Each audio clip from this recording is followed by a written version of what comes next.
ஐயனார் துணை சீரியலில் அடுத்து வரத்துக்கான எபிசோடில் நம்ம வானத்தை இருந்துட்டு பாண்டிக்கிட்ட போயிட்டு என் அண்ணன் சொன்ன மாதிரி எனக்கு கல்யாணம் ஏற்பாடு செய்ய தான் நான் சொல்லியிருக்கேன்.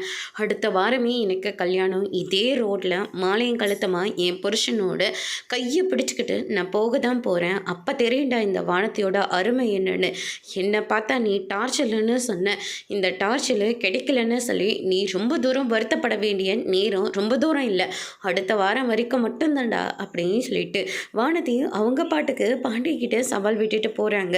அதுக்கடுத்ததாக கண்ணை இருந்துட்டு என்னாச்சுன்னு உனக்கும் வானதிக்கும் சண்டையான வீட்டில் இவ எங்களை பார்த்துக்கிற மாதிரி சொன்னான்.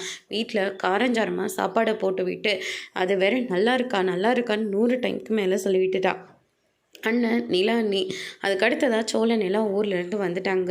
பல்லவனும் விளையாட்டுத்தனமாக வானத்தை பண்ண எல்லா விஷயத்தையும் சொல்லிட்டான். அதுக்கு நானும் ஆமாம் அப்படின்ற மாதிரி சொல்லிட்டேன். கூட சேர்ந்து நானும் சொன்னதுனால இவன் என் மேலே கோவமாயிட்டா.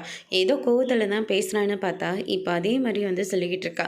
அதை நினச்சாதான் ரொம்ப கஷ்டமாக இருக்குது அப்படின்ற மாதிரி சொல்லிடுறாங்க. அண்ணன் ஒன்று சொல்லுறேன், தப்பாக எடுத்துக்காதீங்க. வானதி உங்கள் மேலே பாசமாக இருக்குது, உங்களை கல்யாணம் பண்ணிக்க ஆசைப்படுது தான்.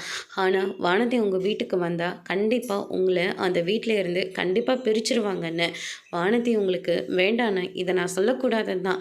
ஆனால் என்ன பண்ணுறது, அவங்களோட கேரக்டர் உங்களுக்கு புரியுதா இல்லையான்னு எனக்கு தெரியல. ஆனால் நான் பார்த்த வரைக்கும் அவங்க உங்கள் வீட்டுக்கு சரிப்பட்டு வரமாட்டாங்கன்னு அப்படின்ற மாதிரி கண்ணை சொல்லிடுறாங்க. அதோட இன்னைக்கான பிரம முடிச்சிருக்காங்க.